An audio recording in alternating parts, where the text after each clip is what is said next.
Então, galera do YouTube, eu vou estar falando aqui hoje sobre a lei dos gases.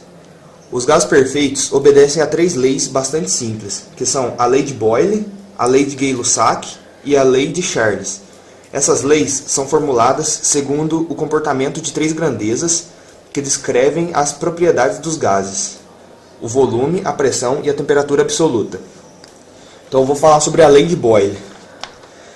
Essa lei foi formulada pelo químico irlandês Robert Boyle e descreve o comportamento do gás ideal quando se mantém sua temperatura constante, ou seja, uma transformação isotérmica. Tendo isso, mantendo a temperatura constante, pressão e volume se tornam grandezas inversamente proporcionais, sendo expressa matematicamente por a constante K é igual a pressão vezes o volume, onde K é uma constante que depende da temperatura, da massa e da natureza do gás. Então, vou falar sobre a lei de Gay-Lussac. A lei de Gay-Lussac nos mostra o comportamento de um gás quando é mantida a sua pressão constante, e variam-se as outras duas grandezas, temperatura e volume. A lei de Gay-Lussac diz que, em uma transformação isobárica, que é a pressão constante, temperatura e volume são grandezas diretamente proporcionais. Essa lei é expressa matematicamente da seguinte forma: V dividido por T é igual a constante, onde K é uma constante que depende da pressão, da massa e da natureza do gás. E finalmente a lei de Charles. Nos casos anteriores, mantivemos a temperatura do gás constante e depois a sua pressão. Agora manteremos o volume constante, ou seja, será uma transformação isométrica ou isovolumétrica. A pressão e a temperatura serão grandezas diretamente proporcionais. Matematicamente, a lei de Charles é expressa da seguinte forma: a constante K é igual à pressão dividido pela temperatura, onde K é uma constante que depende do volume, da massa e da natureza do gás. Então vou falar sobre a equação de Clapeyron.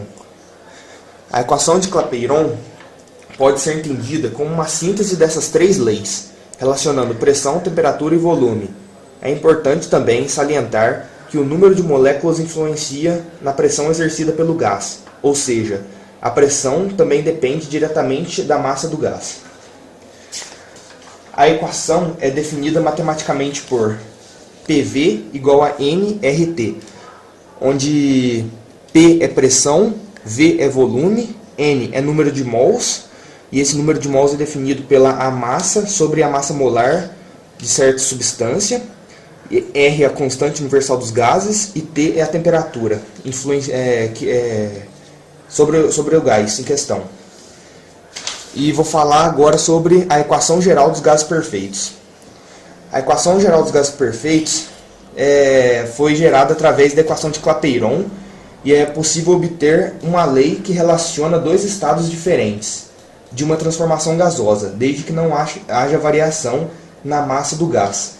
Ou seja, você vai ter a pressão inicial vezes o volume inicial, dividido pela temperatura inicial, que é igual a pressão final vezes o volume final, dividido pela temperatura final. Então, você, tendo uma transformação gasosa, você pode usar essa equação para descobrir em qual é uma das grandezas em questão que pode se perguntar em algum problema. Então é isso, galera. Vou fechar essa aula por aqui, e está aqui a aula sobre a lei dos gases.